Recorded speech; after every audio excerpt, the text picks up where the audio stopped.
દૂધ અને છાશ તો નકલી નથી ને? સાબરકાંઠાના પ્રાંતિજથી નકલી દૂધનો કાળો કારોબાર ઝડપાયો. તમારા ઘરે કોથળીવાળું દૂધ આવે છે તે નકલી તો નથી ને? તમે બહારની છાશ પી રહ્યા છો તે ઝેર તો નથી ને? આવું એટલા માટે અમે કહી રહ્યા છીએ કેમ કે સાબરકાંઠાના પ્રાંતિજથી નકલી દૂધ અને છાશ બનાવતી ફેક્ટરી પકડાઈ. સલાલમાંથી ઝેરી દૂધનો વેપલો ઝડપાયો. રાકેશ પટેલ ઉર્ફે ધમો આરોપી આસપાસના ગામોમાંથી દૂધ એકત્ર કરતો, દૂધમાં કેમિકલ્સ ઉમેરી 4 ગણું નકલી દૂધ અને છાશ બનાવતો, દરરોજ અંદાજે 500 લીટર દૂધ એકત્ર કરતો, તેમાં ડિટર્જન્ટ પાવડર, યુરિયા ખાતર, પામોલિન ઉમેરી 1700 લીટર જેટલું દૂધ અને છાશ બનાવતો. પોલીસ પૂછપરછમાં કેમિકલ્સ ઉમેરતો હોવાનો મોટો ખુલાસો કર્યો. તૈયાર થયેલા મિશ્રણને આકર્ષક પેકિંગમાં ભરી બજારમાં ઉતારવામાં આવતું. નકલી દૂધ અને છાશનો સપ્લાય અમદાવાદ, ગાંધીનગર, પ્રાંતિજ, તલોદ, મોડાસા, માણસા સહિતના વિસ્તારોમાં કરવામાં આવતો. લોકોના આરોગ્ય સાથે ગંભીર ચેડા કરી મોટો નફો કમાતો. આરોપી નકલી દૂધના ધંધા સાથે સાથે જમીન અને મિલકતની દલાલી પણ કરતો હતો. મોડાસામાં ચડ્ડી બનિયાનધારી ગેંગે મચાવ્યો આતંક. દિવાલો કૂદી ચોરી કરવા જતા યુવક લોકો ઉઠી જતા ભાગ્યો. મોડાસાના બંધ મકાનમાં ચોરી કરવા આવેલા ચોરોને ઊભી પૂંછડીએ ભાગવાનો વારો આવ્યો હતો. મોડાસાની માણેકબા સોસાયટીમાં મધ્યરાત્રિએ ચડ્ડી બનિયાનધારી ગેંગ ત્રાટકી હતી. ટોળકીએ રહેણાંક મકાનોનો ગેટ કૂદી ઘરમાં પ્રવેશ કર્યો. ઘરમાં પ્રવેશ કરી ચોરી કરવાનો પ્રયાસ કરે તે પહેલા સોસાયટીના રહીશો જાગી જતા ચોરો ઊભી પૂંછડીએ ભાગ્યા. ભાડે આપેલા બંધ મકાનમાં ચોરી કરવા આવ્યા હતા ત્યારે પોલીસના પેટ્રોલિંગને લઈને સવાલ ઉઠ્યા છે. કોળી સમાજના સંગઠનને તોડનારા તત્વોને કુંવરજી બાવળિયાએ આડે હાથ લીધા. સુરતના આંગણે અખિલ ભારતીય કોળી સમાજની એક અત્યંત મહત્વપૂર્ણ સંગઠન વિચાર વિમર્શ બેઠક મળી. આ બેઠકમાં સમાજના અગ્રણી નેતા અને કેબિનેટ મંત્રી કુંવરજી બાવળિયા ખાસ ઉપસ્થિત રહ્યા. બેઠક દરમિયાન સમાજના ઉત્થાન અને સંગઠનની મજબૂતી પર ભાર મૂકવામાં આવ્યો. સાથે જ સમાજમાં ચાલી રહેલી આંતરિક ખેંચતાણ અંગે બાવળિયાએ આકરા પ્રહારો કર્યા. કુંવરજી બાવળિયાએ વિરોધીઓને આડે હાથ લેતા કહ્યું કે હાલમાં કેટલાક તત્વો અખિલ ભારતીય કોળી સમાજની એકતાને ખંડિત કરવાનો અને સંગઠનને તોડવાનો પ્રયાસ કરી રહ્યા છે. તેમણે સ્પષ્ટ શબ્દોમાં ચેતવણી આપી હતી કે સમાજની ગરિમા સાથે રમત કરનારાઓને સાંખી લેવામાં નહીં આવે. સાથે જ આક્ષેપ કર્યો કે કેટલાક લોકો મનસ્વી રીતે પોતાની જાતને પ્રમુખ તરીકે જાહેર કરી રહ્યા છે જે ગેરબંધારણીય છે. વાપી મહાનગરપાલિકાની ચૂંટણીને લઈને કોંગ્રેસ દ્વારા તડામાર તૈયારીઓ શરૂ. વાપી મહાનગરપાલિકાની ચૂંટણીને લઈને કોંગ્રેસ દ્વારા તડામાર તૈયારીઓ શરૂ કરી દેવાઈ છે. ત્યારે કોંગ્રેસે ચૂંટણી પહેલા જ વાપી કોંગ્રેસના શહેર પ્રમુખ તરીકે મહેશ શાહની વરણી કરી છે. કોંગ્રેસ દ્વારા બેઠક યોજાઈ હતી જેમાં આગામી મહાનગરપાલિકાની ચૂંટણીની તૈયારી અને રણનીતિ અંગે ચર્ચા કરવામાં આવી છે. કોંગ્રેસ માત્ર સ્થાનિક મુદ્દાઓ પર ચૂંટણી લડશે. નવા પ્રમુખે આ વખતની ચૂંટણીમાં વાપી મહાનગરપાલિકા પર કોંગ્રેસ સત્તા પર આવશે તેવો દાવો પણ કર્યો હતો. છોટાઉદેપુરના નસવાડીમાં રસ્તાના અભાવે પ્રસૂતાને રસ્તાની વચ્ચે જ પ્રસૂતિ કરાવવી પડી. ગુજરાતના ગામ ગામ વિકાસ પહોંચ્યો. રોડ બન્યાના મોટા મોટા દાવા થયા છે. કરોડો રૂપિયાના બજેટમાં મંજૂર કરવામાં આવ્યું છે. પરંતુ છોટાઉદેપુરના નસવાડીના કુપા ગામની વાસ્તવિકતા જુઓ. અહીં વિકાસ પહોંચવાની વાત તો દૂર, અહીં વિકાસ ફરક્યો પણ નથી. આઝાદી બાદથી અહીં પાક્કો રોડ લોકોએ જોયો જ નથી, જેનો ભોગ બની રહ્યા છે લોકો. કુપા ગામમાં માનવતાને ઝંઝોળી નાખે તેવી ઘટના બની છે. મોડી રાત્રે એક પ્રસૂતાને પીડા ઉપડી હતી, પરંતુ ગામ સુધી રોડ નહીં હોવાથી 108 પહોંચી શકી ન હતી. છોટી ઉંમર ગામના સીમાડે આવેલા પાકા રોડ પર 108 ઊભી હતી, જેથી મહિલાના પરિવારજનો મહિલાને દુર્ભાગ્યવશ 108 એમ્બ્યુલન્સ સુધી પહોંચાડવા માટે સ્ટ્રેચરમાં નાખી 1 કિલોમીટર દૂર ઊભેલી 108 સુધી પહોંચાડવા માટે પ્રયત્ન કરી રહ્યા છે. પરંતુ 108 સુધી પહોંચે તે પહેલા જ રાતના અંધારામાં કાચા રસ્તામાં મહિલાએ બાળકને જન્મ આપી દીધો. જે બાદ બાળકને હાથમાં ઉચકીને 108 સુધી પહોંચવું પડ્યું, જ્યાં માતા અને નવજાતને એમ્બ્યુલન્સમાં ખસેડાયા. આમ રોડના અભાવે માતા અને બાળકનો જીવ જતા જતા બચી ગયો. ઉબેણ અને ઓજત નદીમાં કેમિકલયુક્ત પાણી છોડાતા જૂનાગઢના બાલોડ ગામના લોકો વિફર્યા. જૂનાગઢના બાલોડ ગામ સહિત અનેક ગામોમાં નદીમાં કેમિકલયુક્ત પાણી છોડાતા સ્થાનિકોમાં ભારે રોષ ફેલાયો છે. ઉબેણ અને ઓજત નદીમાં છોડાતા ઝેરી પાણીથી શિયાળુ અને ઉનાળુ પાક બળી જતો હોવાની ફરિયાદો ગામના લોકો કરી રહ્યા છે. ખાસ કરીને ખેતી પાકને ભારે નુકસાન થઈ રહ્યું છે. આંબા સહિતના પાકમાં ફૂલ અને નાની ફળાવસ્થા દરમિયાન કેમિકલવાળું પાણી અડતા જ આખો પાક ખરાબ થઈ ગયો છે. ખેડૂતોની આખી સિઝનની મહેનત અને મૂડી માટીમાં મળી ગઈ છે. પશુપાલન અને માનવ સ્વાસ્થ્ય પર પણ ગંભીર તેની અસર પડી રહી છે. આ ઝેરી પાણીના કારણે અનેક પશુઓમાં લોકોમાં રોગચાળો ફેલાઈ રહ્યો છે. ગામોમાં ચામડીના રોગમાં વધારો નોંધાયો છે. અનેક રજૂઆતો છતાં સમસ્યાનો કાયમી ઉકેલ ના આવતા લોકોમાં ભારે નિરાશા જોવા મળી રહી છે. તેમજ ગ્રામજનોએ આગામી ચૂંટણીમાં મતદાન બહિષ્કારની ચીમકી પણ ઉચ્ચારી છે. હિંમતનગરના આવાસ યોજનામાં ગાંજો વેચતો શખ્સ પકડાયો. હિંમતનગરના હડિયોલ પુલ છાપરિયા વિસ્તારમાં આવાસ યોજનામાં મકાનમાંથી ગાંજાનો મોટો જથ્થો ઝડપાતા ચકચાર મચી ગઈ. બાતમીના આધારે હિંમતનગર પોલીસે દરોડા પાડી એક લાભાર્થીના બી બ્લોકના મકાનમાંથી 2 પ્લાસ્ટિકની બેગમાં સંતાડેલો 6 કિલો 413 ગ્રામ ગાંજો જપ્ત કર્યો. 3,20,650ના ગાંજા સાથે શંકર સલાટની ધરપકડ કરવામાં આવી છે, જ્યારે પોશીનાના સવા અને ભરત નામના 2 શખ્સોની શોધખોળ હાથ ધરી. લોકોના દુઃખ દૂર કરવાની વિધિના નામે ઘરમાં ઘૂસી 2 બહેનોએ કરી લાખોની ચોરી. કોઈ દુઃખ દૂર કરવાના નામે ઘરમાં પ્રવેશ કરવાનો પ્રયાસ કરે તો ઘૂસવા દેતા નહીં. દુઃખ દૂર કરવા અને બ્યુટી પાર્લરનું કામ આપવાના બહાને ઘરમાં ઘૂસી ચોરી કરનાર 2 બહેનોને પોલીસે પકડી પાડી છે. દહેગામની રહેવાસી મીના ઉર્ફે ટીના વાદી અને રૂપલ વાદી નામની પિતરાએ બહેનો લોકોના દુઃખ દૂર કરવાની વિધિના બહાને રૂપિયા પડાવી લીધી અને તક મળે ત્યારે ચોરીને અંજામ આપતી. 20મી તારીખે બ્યુટી પાર્લરનું કામ આપવાના બહાને એક ઘરમાં પ્રવેશી દાગીના અને રોકડ મળી અંદાજે 85,000ની ચોરી કરી. સીસીટીવીના આધારે પોલીસે બંનેને ઝડપી પાડી 1.77 લાખનો મુદ્દામાલ કબજે કર્યો. મુખ્ય આરોપી ટીના વિરુદ્ધ 10 જેટલા ગુના નોંધાયેલા હોવાનું સામે આવ્યું. ચોરીનો સામાન ધીરેન સોની નામના વેપારીને વેચાતો હોવાનો ખુલાસો થતાં પોલીસે તેની ભૂમિકા અંગે પણ તપાસ શરૂ કરી છે. સુરતના હિન્દુ યુવક અને મુસ્લિમ યુવતીના લગ્નના વિવાદ વકર્યો છે. યુવકે કહ્યું, સંસ્થાના કારણે અમારે બહાર નીકળવું મુશ્કેલ બન્યું. સુરતમાં આંતરધર્મી લગ્ન વિવાદમાં નવો વળાંક સામે આવ્યો છે. સંસ્થા સામે યુગલે ગંભીર આક્ષેપ કર્યા છે. લગ્ન નોંધણી પૂર્ણ કર્યા બાદ મીડિયા સમક્ષ રજૂ થયેલા યુવક યુવતીએ સમગ્ર ઘટનાક્રમ અંગે ખુલાસો કર્યો. લગ્ન કરાવતી યશવી નામની સંસ્થા પર પ્રસિદ્ધિ મેળવવા માટે તેમનો ઉપયોગ કરાયાનો ગંભીર આક્ષેપ કર્યો. નોંધનીય છે કે સંસ્થા દ્વારા આયોજિત સમૂહ લગ્ન સમારોહમાં આંતરધર્મીય યુગલને લઈ વિવાદ સર્જાયો. યુવક યુવતીએ લગ્ન નોંધણી કરાવ્યા બાદ મીડિયા સામે તેમને રજૂ કરી લગ્ન કરાવતી સંસ્થા પ્રસિદ્ધિ લૂંટવાનો પ્રયાસ કર્યો, પરંતુ વિવાદ થતાં લગ્ન રદ કર્યા. ત્યારે હવે યુગલે સંસ્થાની કાર્યવાહીથી તેઓની છબી બગડી હોવાનું કહી રહ્યા છે અને આક્ષેપ કર્યો છે. આ આક્ષેપ બાદ સંસ્થા તરફથી સત્તાવાર પ્રતિક્રિયા સામે આવવાની બાકી છે, જ્યારે યુગલે યોગ્ય તપાસ અને ન્યાયની માંગ કરી છે. સુરતના ઉધના રેલવે સ્ટેશન પર માનવ મહેરામણ ઉભરાયું. 18,000થી વધુ પરપ્રાંતિયો 5 સ્પેશિયલ ટ્રેનમાં વતન રવાના. હીરાનગરી અને ટેક્સટાઇલ હબ તરીકે જાણીતું સુરત શહેર આજે ફરી એકવાર મિની ભારતનો નજારો રજૂ કરી રહ્યું છે. હોળી અને ધૂળેટીના પર્વને હવે ગણતરીના દિવસો બાકી રહ્યા છે, ત્યારે સુરતમાં રોજગારી અર્થે વસતા પરપ્રાંતીય શ્રમિકો અને કારીગરોમાં પોતાના વતન પહોંચવાનો અનેરો ઉત્સાહ જોવા મળી રહ્યો છે.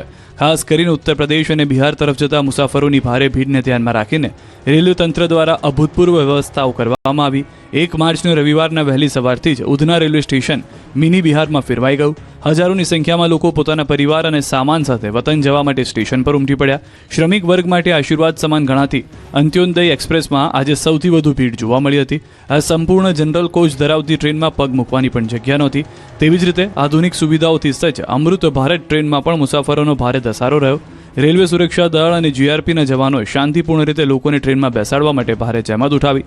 સ્પેશિયલ ટ્રેનમાં 18,000થી વધુ પરપ્રાંતિયોને તેમના વતનમાં રવાના કરાયા. 1 વર્ષ બાદ શરૂ થઈ જશે બુલેટ ટ્રેન. અમદાવાદથી 1 કલાક 57 મિનિટમાં જ મુંબઈ પહોંચી જવાશે. પ્રધાનમંત્રી નરેન્દ્ર મોદીનો ડ્રીમ પ્રોજેક્ટ બુલેટ ટ્રેન બરાબર 1 વર્ષ બાદ દોડતી થઈ જશે. હવે અમદાવાદથી માત્ર 1 કલાક અને 57 મિનિટમાં મુંબઈ પહોંચી જવાશે. અમદાવાદથી મુંબઈ સુધીની દોડનાર બુલેટ ટ્રેનની કામગીરી પૂરજોશમાં ચાલી રહી છે, જેનું કામ વર્ષ 2027માં પૂર્ણ થશે. આ અંગેની જાણકારી આપી છે કેન્દ્રીય રેલવે મંત્રી અશ્વિની વૈષ્ણવે. તેમણે જાહેરાત કરી છે કે આવતા વર્ષે બુલેટ ટ્રેન શરૂ થઈ જશે. મુંબઈથી અમદાવાદ 1 કલાક 57 મિનિટમાં મુસાફરી પૂર્ણ થશે. 350 કિલોમીટર પ્રતિ કલાકની ઝડપે બુલેટ ટ્રેન ચાલશે. સાથે જ નવા 7 બુલેટ ટ્રેનના પ્રોજેક્ટ મંજૂર કરવામાં આવ્યા છે. Taranga hills Ambaji Abu road railway પ્રોજેક્ટની કામગીરી હાલ પૂરજોશમાં. Taranga hills Ambaji Abu road railway પ્રોજેક્ટની કામગીરી હાલ પૂરજોશમાં ચાલી રહી છે. આ કામગીરી અંતર્ગત અંબાજી પાસે ગુજરાતની સૌથી લાંબી રેલવે ટનલનું નિર્માણ થવાનું છે. આશરે 1.83 કિલોમીટર લાંબી, 8 મીટર ઊંચી અને 10 મીટર પહોળી આ ટનલ અરવલ્લીના પહાડોને ચીરીને બનાવવામાં આવી રહી છે. આ મુખ્ય ટનલ ઉપરાંત અન્ય 11 નાની ટનલ અને 100 જેટલા નાના મોટા પુલો આ રેલવે લાઇન માટે બનાવવામાં આવી રહ્યા છે. આ મહત્વાકાંક્ષી રેલ પ્રોજેક્ટ આશરે ₹2700 કરોડના ખર્ચે તૈયાર થઈ રહ્યો છે. આ રેલવે લાઇન બનતા યાત્રાધામ અંબાજીને રેલ કનેક્ટિવિટી મળશે. ગુજરાત અને રાજસ્થાનના ધાર્મિક સ્થળો વચ્ચેનું અંતર ઘટશે. આ રેલવે પ્રોજેક્ટથી લાખો શ્રદ્ધાળુઓની મુસાફરી સરળ બનશે, તેમજ સ્થાનિક સ્તરે રોજગારીની નવી તકો પણ ઊભી થશે, જે ઉત્તર ગુજરાતના અર્થતંત્રને નવી ગતિ આપશે. અંબાજીથી આબુ રોડ વચ્ચેની આ ટ્રેન સફર પ્રવાસીઓ માટે કુદરતી સૌંદર્યનો અનન્ય લાભો બની રહેશે. ઊંચા પહાડો, ઊંડી ખીણો અને વિશાળ પુલ વચ્ચેથી પસાર થતી ટ્રેન મુસાફરોને રોમાંચક અનુભવ કરાવશે. વર્ષ 2028 સુધીમાં આ પ્રોજેક્ટને પૂર્ણ કરવાનું લક્ષ્ય રાખવામાં આવ્યું છે. આ રેલવે લાઇન માત્ર પરિવહનનું સાધન જ નહીં, પરંતુ ગુજરાત રાજસ્થાન વચ્ચે પ્રવાસન અને વિકાસના નવા દ્વાર ખોલનારો એક મહત્વપૂર્ણ સેતુ બની રહેશે. સાળંગપુર ધામ કષ્ટભંજન દેવ હનુમાનજી મંદિર ખાતે 3 માર્ચે યોજાશે ગુજરાતનો સૌથી મોટો રંગોત્સવ. 51,000 કિલો ઓર્ગેનિક રંગોનો થશે વરસાદ. બોટાદના સાળંગપુર ધામ કષ્ટભંજન દેવ હનુમાનજીના મંદિરમાં 3 માર્ચે ગુજરાતનો સૌથી મોટો રંગોત્સવ યોજાશે. હોળીના દિવસે દાદાને પચરંગી વાઘા અને રંગબેરંગી ફૂલોનો શણગાર કરવામાં આવશે. મંગળા આરતી અને શણગાર આરતી બાદ ફૂલોત્સવમાં દાદાની વિશેષ પૂજા કરાશે. સવારે 7:30 થી 11 વાગ્યા દરમિયાન મંદિર પરિસરમાં સંતો અને લાખો ભક્તો એકસાથે રંગોત્સવમાં ભાગ લેશે. આ માટે 7 પ્રકારના 51,000 કિલો ઓર્ગેનિક રંગોને દાદાને અર્પણ કરાશે અને એર પ્રેશર મશીન દ્વારા ભક્તો પર રંગોની વર્ષા કરવામાં આવશે. રંગોત્સવને ખાસ બનાવવા માટે 70 થી 80 ફૂટ ઊંચા 500 કલર બ્લાસ્ટ, 100 રિબિન બ્લાસ્ટ અને રંગીન ફાયરવર્ક્સ સાથે 10,000 ફુગ્ગા છોડવામાં આવશે. નાસિક ઢોલના તાલે ઢોલીઓ ધૂમ મચાવશે. ભક્તો સંતોના સાનિધ્યમાં રાસની રમઝટ સાથે રંગોત્સવનો આનંદ માણશે. તેમજ હનુમાનજી ચાલીસાનો પાઠ કરવામાં આવશે. મંદિરના કોઠારીએ ભાવિકોને હોળી ઉત્સવના જોડાવા આમંત્રણ પાઠવી અપીલ કરાઈ. ફૂલડોલ ઉત્સવને લઈને દ્વારકાના માર્ગો જય દ્વારકાધીશના નાદ સાથે ગુંજ્યા તો ડાકોરના માર્ગો પણ ભક્તોથી ઉભરાયા. આગામી ફૂલડોલ ઉત્સવને પગલે યાત્રાધામ દ્વારકા ભક્તિમય રંગે રંગાયું છે. હાલ દ્વારકા તરફ જતા તમામ માર્ગો પર પદયાત્રીઓનો અવિરત પ્રવાહ જોવા મળી રહ્યો છે. શ્રદ્ધાળુઓની આસ્થાને સત્કારવા માટે વિવિધ સેવાભાવી સંસ્થાઓ દ્વારા હાઈવે પર ઠેર ઠેર સેવા કેમ્પો કાર્યરત કરવામાં આવ્યા છે. જેના કારણે ભક્તિના આ માર્ગ પર એક અનોખો માનવ મહેરામણ ઉમટી પડ્યો હોય તેવા દ્રશ્યો સર્જાયા છે. યાત્રિકોની સુવિધા માટે આ કેમ્પમાં ભોજન, ભજન અને આરામની ઉત્તમ વ્યવસ્થા કરવામાં આવી છે. વધતી જતી ગરમીને ધ્યાનમાં રાખીને આયોજકો દ્વારા પદયાત્રીઓને રાહત આપવા માટે ઠંડા પીણા અને પ્રવાહીનું વિતરણ કરવામાં આવી રહ્યું છે. ભક્તિ સંગીતના તાલે ઝૂમતા પદયાત્રીઓ માટે આ કેમ્પ આશીર્વાદરૂપ સાબિત થઈ રહ્યા છે. જ્યાં શ્રદ્ધાળુઓ આરામ કરી પુનઃ ઉર્જા સાથે કાળિયા ઠાકોરના દર્શન માટે આગળ વધી રહ્યા છે. બીજી તરફ દ્વારકામાં પણ ભક્તોની ભીડ ઉમટી પડી છે. ભક્તો ભગવાન સંગે ધૂળેટીની ઉજવણી કરવા ઉત્સાહિત છે. દ્વારકા કૃષ્ણમય બની ગયું છે. ભક્તો ગરબે ઘૂમી રહ્યા છે. જય રણછોડ માખણચોરના નાદથી અમદાવાદથી ડાકોર જતા માર્ગો ભક્તિના રંગમાં રંગાયા છે. ત્યારે અમદાવાદના હાથીજણમાં ભક્તોનો મહાસાગર ઉમટ્યો છે. પદયાત્રીઓમાં ડાકોર જવા માટે બેવડો ઉત્સાહ જોવા મળી રહ્યો છે. આ વર્ષે ડાકોરના દર્શને જતા પદયાત્રીઓ માટે વિશેષ સુવિધાઓ કરવામાં આવી રહી છે. તો ભક્તોની ભીડને લઈને માર્ગ પરથી વાહન વ્યવહાર બંધ કરવામાં આવ્યો છે. પદયાત્રીઓ માટે પોલીસ ખડે પગે છે. કેમ્પમાં ભોજન, ભજન અને ભક્તિનો ત્રિવેણી સંગમ જામ્યો છે. ચાલીને જતા ભક્તોને મફતમાં ભોજન, સેવા અને દવાઓ આપવામાં આવી રહી છે. ભક્તો ગરબે ઘૂમતા ઘૂમતા ડાકોર પહોંચી રહ્યા છે. ડાકોરમાં પણ હોળી ધૂળેટીને લઈને ભક્તોમાં ઉત્સાહ આસમાને છે. સુપ્રસિદ્ધ રણછોડરાયજી મંદિરમાં ભવ્ય અને ધામધૂમથી ઉજવણીની તૈયારીઓ તેજ કરવામાં આવી છે. વિવિધ રંગોની અદ્ભુત રોશનીથી સમગ્ર રણછોડરાયજી મંદિર ઝગમગી ઉઠ્યું છે. મંદિર પરિસરમાં કરવામાં આવેલી આ નયનરમ્ય રોશનીથી રાતના સમયે અદ્ભુત નજારો સર્જાયો હતો. રંગબેરંગી લાઇટિંગ અને આકર્ષક શણગારના કારણે રોશનીથી નહાયેલા ડાકોર મંદિરની સુંદરતામાં 4 ચાંદ લાગી ગયા છે. રણછોડરાયજીના દર્શન અને રોશનીનો અદ્ભુત નજારો જોઈને દર્શનાર્થીઓ ભાવવિભોર બની રહ્યા છે. આગામી દિવસોમાં લાખોની સંખ્યામાં ભાવિકો ડાકોર પહોંચીને સાક્ષાત ભગવાન સાથે હોળી રમશે. ભક્તોને દર્શનમાં કોઈ તકલીફ ન પડે તે માટે ટેમ્પલ કમિટી દ્વારા દર્શનના સમયમાં વધારો કરવામાં આવ્યો છે. તેમજ લાખો શ્રદ્ધાળુની સુરક્ષા અને સુવિધા માટે સ્થાનિક પોલીસ અને વહીવટીતંત્ર ખડે પગે જોવા મળશે. ડાકોરમાં રંગોત્સવનો પ્રારંભ રણછોડરાયજી સાથે ધૂળેટી મનાવવા અત્યારથી જ માનવ મહેરામણ ઉમટ્યું. જાણે કોઈ ફિલ્મના દ્રશ્યો હોય તેવો માહોલ હાલ ડાકોરમાં જામી ગયો છે. ફાગણી પૂનમના ઉત્સવને લઈને અત્યારથી ઉડી રહી છે અબીલ ગુલાલની છોડો. રંગબેરંગી કલરથી રંગાઈ ગયા છે ભક્તો. કલરના ઉડી રહ્યા છે ફુવારા. નથી ક્યાંય પગ મૂકવાની જગ્યા. ડાકોરના માર્ગો પર કલરના થર જામી ગયા છે. કેમ કે યાત્રાધામ ડાકોરમાં 5 દિવસીય રંગોત્સવનો પ્રારંભ થઈ ગયો છે. રાજાધિરાજ રણછોડરાયજી મહારાજને સંગ હોળી ધૂળેટીની ઉજવણી કરવા માટે મોટી સંખ્યામાં ભક્તો ઉમટી પડ્યા છે. ભાવિકો પર અબીલ ગુલાલની છોડોનો વરસાદ થઈ ગયો છે. અમલી એકાદશીની ધૂમધામપૂર્વક ઉજવણી કરવામાં આવી. મંગળા આરતીથી જ રણછોડરાયજી મંદિર ખાતે ભાવિક ભક્તોની ભારે ભીડ જોવા મળી. શ્વેત વસ્ત્ર અને હીરા માણેક જડિત અલંકારોમાં ભગવાનનો ભવ્ય શણગાર કરવામાં આવ્યો. શણગાર આરતી દરમિયાન સપ્તરંગોની હોળીનો અનોખો ખેલ રમાયો. ભક્તો પર સોના ચાંદીના સિક્કા તથા કેસુડાના રંગનો છંટકાવ કરવામાં આવ્યો. ધાણી, ખજૂર અને ચણાનો વિશેષ ભોગ ભગવાનને અર્પણ કરવામાં આવ્યો. મંદિર પરિસરમાં જય રણછોડના ગગનભેદી નારા ગુંજી ઉઠ્યા. ગોપાલલાલજી મહારાજની દિવ્ય અને ભવ્ય શોભાયાત્રા નીકળી હતી. બીજી તરફ લાખો શ્રદ્ધાળુઓના આગમનને ધ્યાનમાં રાખીને ખેડા જિલ્લા પોલીસ તંત્ર દ્વારા કડક સુરક્ષા બંદોબસ્ત ગોઠવાયો છે. ડાકોરને 8 સેક્ટરમાં વિભાજિત કરી 1 એસપી, 15 ડીવાયએસપી, 32 પીઆઈ, 108 પીએસઆઈ અને 3 એસઆરપી કંપની સહિત કુલ 2145 પોલીસ જવાનો તૈનાત કરાયા છે. રાજકામ અમદાવાદથી ડાકોર સુધીના 55 કિલોમીટર પદયાત્રી માર્ગ પર ફિક્સ પોઈન્ટ અને ક્રોસ પેટ્રોલિંગ શરૂ કરવામાં આવ્યું છે. સમગ્ર મેળા અને મંદિર પરિસરમાં 150 થી વધુ સીસીટીવી કેમેરા અને 2 ડ્રોન દ્વારા 24 કલાક મોનિટરિંગ થશે. ઇમરજન્સી પરિસ્થિતિ માટે BDDS, QRT, LCB અને SOG ટીમો સ્ટેન્ડ બાય રાખવામાં આવી છે. ના કારણે 2 માર્ચે આરતી બાદ હોળી પ્રગટાવાશે. ચંદ્રગ્રહણના કારણે હોળી પ્રગટાવવાના સમયમાં ફેરફાર કરાયો છે. ત્યારે યાત્રાધામ ચોટીલામાં ડુંગર પર 2 માર્ચના રોજ સંધ્યા આરતી બાદ હોળી પ્રગટાવવામાં આવશે. સુરેન્દ્રનગરના ચોટીલા ડુંગર પર દર વર્ષની જેમ આ વર્ષે પણ મહંત પરિવાર દ્વારા હોળી પ્રગટાવવામાં આવશે. 2 માર્ચના રોજ ચોટીલા ડુંગર પર માતાજીના મંદિરના દ્વાર સવારે 5 વાગે ખુલશે અને 5:30 વાગે મંગળા આરતી થશે. 3 માર્ચના રોજ મંગળા આરતી મધરાતે 3 વાગે થશે. તારીખ 3 માર્ચના રોજ ચંદ્રગ્રહણને દિવસે પણ દર્શનાર્થીઓ માટે ચોટીલા મંદિર રાબેતા મુજબ આખો દિવસ ખુલ્લું રહેશે. સાંજની આરતી રાબેતા મુજબ સૂર્યાસ્તના સમયે જ થશે. મંદિરના ભોજનાલયમાં પ્રસાદનો સમય બપોરે 11 થી 2 વાગ્યાનો રહેશે. હોળીને લઈને અંબાજી મંદિરના દર્શનમાં ફેરફાર. આ વખતે હોળીના દિવસે પૂનમે ચંદ્રગ્રહણ હોવાથી અંબાજી મંદિરના સમયમાં ફેરફાર થઈ રહ્યા છે. જેમાં અંબાજી ખાતે હોળી 1 દિવસ પહેલા પ્રગટાવવામાં આવશે અને ચંદ્રગ્રહણને લઈને અંબાજી મંદિર પણ બંધ રહેશે. પૂનમના દિવસે દર્શનના આરતી સમયમાં ફેરફાર કરવામાં આવ્યો છે. 2 માર્ચે સોમવાર ફાગણ સુદ 14ના દિવસે હોળી પર્વ નિમિત્તે મંદિરમાં વિશેષ આયોજન કરવામાં આવ્યું છે. આ દિવસે સવારે 7:30 થી 8 કલાકે આરતી થશે અને ત્યારબાદ 8 થી 11:30 સુધી ભક્તો દર્શન કરી શકશે. બપોરે 12 કલાકે રાજભોગ ધરાવવામાં આવશે, જ્યારે સાંજે 6:30 કલાકે હોળી પ્રગટાવવામાં આવશે અને હોળી પ્રગટાવ્યા બાદ સાંજની આરતી 7:30 થી 8 કલાકે થશે. જ્યારે 3 માર્ચ મંગળવાર ફાગણ સુદ પૂનમના દિવસે ચંદ્રગ્રહણ હોવાથી માતાજીના દર્શન અને આરતીના સમયમાં ખાસ ફેરફાર કરવામાં આવ્યો છે. આ દિવસે સવારે વહેલા 6 થી 6:30 કલાકે આરતી અને 6:30 થી 7:30 સુધી દર્શનનો લાભ મળશે. સવારે 7:30 થી 8 કલાકે રાજભોગ ધરાવ્યા બાદ સવારના 8 વાગ્યાથી રાત્રિના 9:30 વાગ્યા સુધી મુખ્ય દર્શન બંધ રહેશે. જો કે ભક્તોની સુવિધા માટે નૃત્ય મંડપથી દર્શન સમય સવારે 9:45 થી બપોરે 2 કલાક સુધી કરી શકાશે. ગ્રહણ બાદ સાંજની આરતી રાત્રે 9:30 કલાકે કરવામાં આવશે. જો કે 4 માર્ચ બુધવાર માતાજીના દર્શન અને આરતી રાબેતા મુજબના સમયે કરવામાં આવશે. બસ અને ટ્રક વચ્ચે અકસ્માત. તો હિંમતનગરમાં ટેન્કર ચાલકે 2 વ્હીલર પર સવાર પિતા પુત્રને લીધા અડફેટે.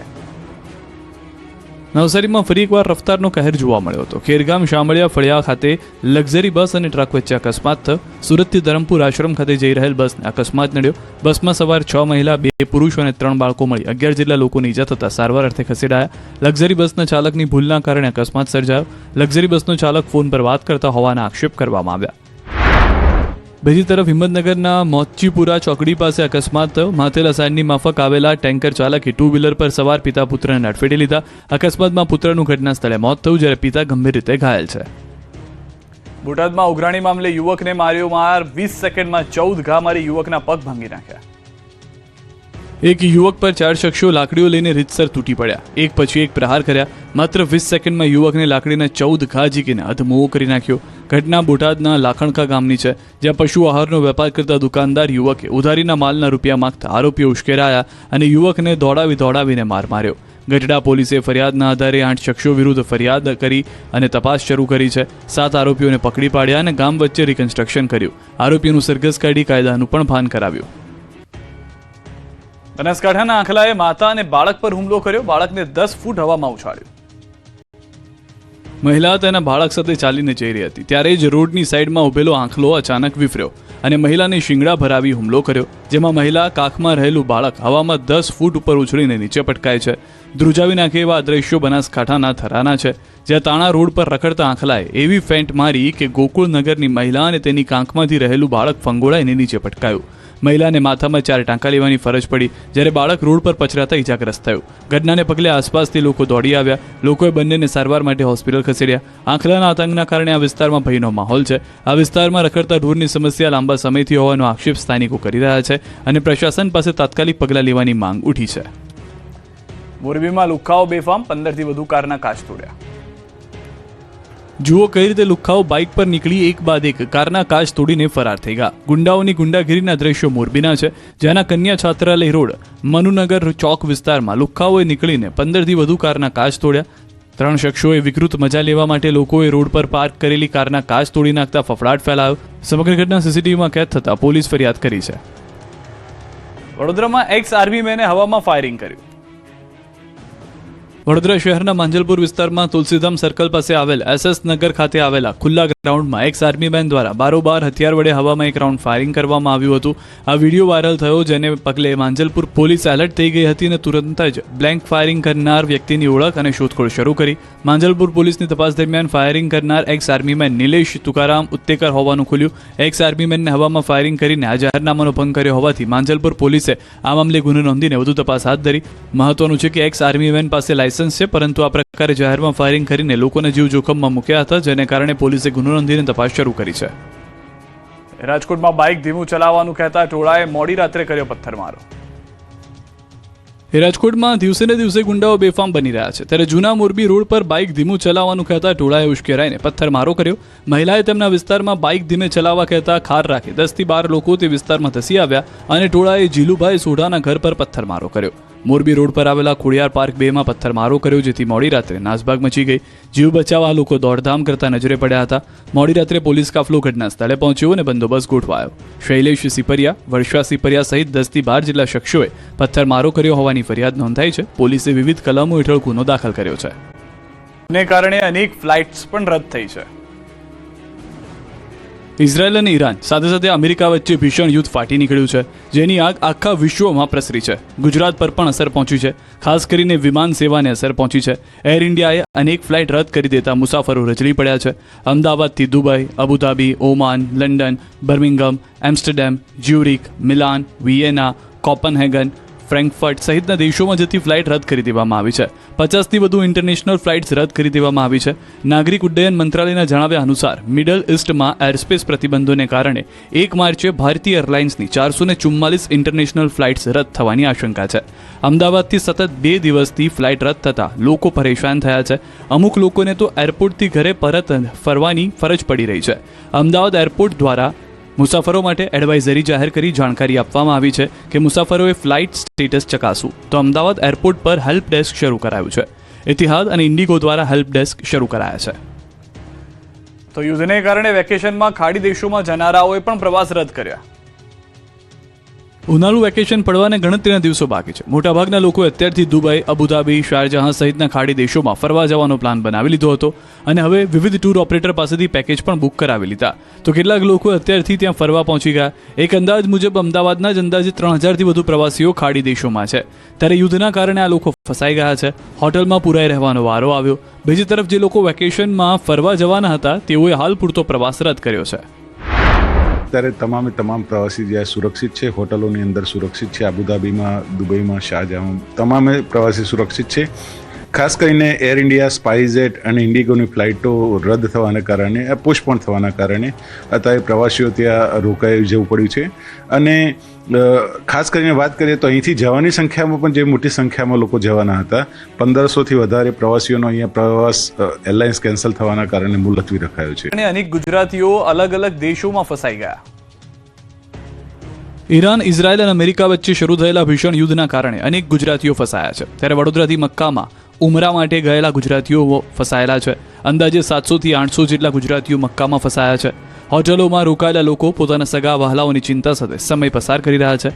કેટલાક લોકોની દવાઓ અને જરૂરી સામાન હજુ સુધી પહોંચ્યા નથી, જેના કારણે મુશ્કેલીઓ વધી રહી છે. યુદ્ધ જલ્દી બંધ થાય અને શાંતિ સ્થાપિત થાય તેવી પ્રાર્થના કરી રહ્યા છે. આ તરફ મિડલ ઇસ્ટમાં ફેલાયેલા ગુજરાતીઓમાં ફફડાટ ફેલાયો છે. ગુજરાતથી પવિત્ર રમજાન માસ દરમિયાન મક્કા મદીના ખાતે ઉમરાની બંદગી કરવા ગયેલા 55 લોકો ફસાયા. ત્યારે મક્કામાં ફસાયેલા અમદાવાદ વાસીઓ સાથે ન્યૂઝ 18 ગુજરાતી સાથેની ખાસ વાતચીતમાં ત્યાંની પરિસ્થિતિ સાથે ચિંતા વ્યક્ત કરી હતી. આ તરફ પોરબંદરના અનેક લોકો ઇઝરાયલમાં ફસાયા છે. રોજગાર માટે ગયેલા અનેક લોકોની ઊંઘ હરામ થઈ ગઈ છે. ઇઝરાયલમાં સતત વાગતી સાયરન અને મિસાઇલ હુમલાના સમાચારોથી પરિવારો ચિંતિત છે. ત્યારે પોરબંદરમાં વસતા તેમના પરિવારોના હૃદયના ધબકારા વધી ગયા છે. પરિવારજનોએ મદદની માંગ કરી છે. પોરબંદર, અમદાવાદ, વડોદરા જ નહીં, રાજકોટના લોકો પણ દુબઈમાં ફસાયા છે. રાજકોટથી દુબઈ ફરવા ગયેલા લોકોની મજા માતમમાં ફેરવાઈ ગઈ છે. ઉપરથી ફ્લાઇટ રદ થતા હવે દુબઈથી વતન કેમ આવવું તે ચિંતા છે.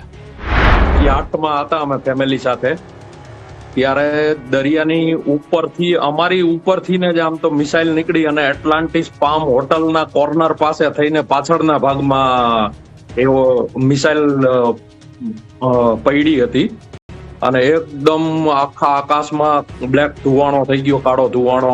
રાજકોટથી અમે અમારા ફેમિલી સાથે 10 મેમ્બર દુબઈ 3 દિવસથી ફરવા આવ્યા છીએ. દુબઈમાં હાલમાં એકદમ બધું સેફ છે, બધા લોકો અવર જવર કરે છે, ખાલી ફ્લાઇટ જ કેન્સલ થઈ છે. તો આપણી ભારત સરકારને વિનંતી કે કોઈ ફ્લાઇટની વ્યવસ્થા કરીને જે ટુરિસ્ટ છે એમને અહીંથી દુબઈથી ઇન્ડિયા લઈ આવવાનો પ્રયાસ જલ્દીથી જલ્દી કરે. હવે માથા ફાડ ગરમીમાં શેકાવા થઈ જજો તૈયાર. ગુજરાતીઓ હવે કાળઝાળ ગરમીમાં તપવા માટે તૈયાર થઈ જજો. માર્ચના પ્રારંભ સાથે ગરમી ભૂક્કા બોલાવશે. શિયાળાએ વિદાય લેતા ઉનાળાનો હવે અનુભવ થવા લાગ્યો છે. જો કે આ વર્ષે ગરમીના મોજાની અસર સામાન્ય નહીં રહે. હવામાન વિભાગે સ્પષ્ટપણે સંકેત આપ્યો છે કે માર્ચ મહિનાથી તાપમાનમાં તીવ્ર વધારો થવાની ધારણા છે. મે મહિના સુધીમાં પરિસ્થિતિ અત્યંત ગંભીર બની શકે છે. ગરમીનો સમયગાળો લાંબો ચાલશે અને ઓછી રાહત આપશે. બીજી તરફ આગામી દિવસોમાં તાપમાનનો પારો 3 થી 5 ડિગ્રી ઉચકાશે. હીટવેવની ફ્રીક્વન્સી વધવાની શક્યતા છે. અમદાવાદ, સૌરાષ્ટ્ર, દક્ષિણ ગુજરાતમાં હીટવેવ સંભાવના છે. કેટલાક શહેરમાં 40 ડિગ્રીએ પહોંચી શકે છે ગરમી. 3 થી 8 માર્ચ દરમિયાન અંગ દજાડતી ગરમીનું અનુમાન છે. પૂર્વના ગરમ પવનોના કારણે વધી શકે છે ગરમી. वर्तमान परिस्थितियों में एक नॉर्थ ईस्ट अरेबियन सी पे साइक्लोनिक सर्कुलेशन है 1.5 किलोमीटर अबव मीन सी लेवल, और एक ट्रफ है जो कल था वो कोमोरिन एरिया से और विदर्भा तक है, इंटीरियर कर्नाटका, इंटीरियर तमिलनाडु से होता हुआ. तो अगला अगर देखें वेदर का तो लगभग खुश्क रहने की संभावना है अगले 7 दिन. और टेम्परेचर की जहाँ तक मैक्सिमम की बात है तो अगले 4 दिन तक 3 से 5 डिग्री का ग्रेजुअल राइज आने की संभावना है.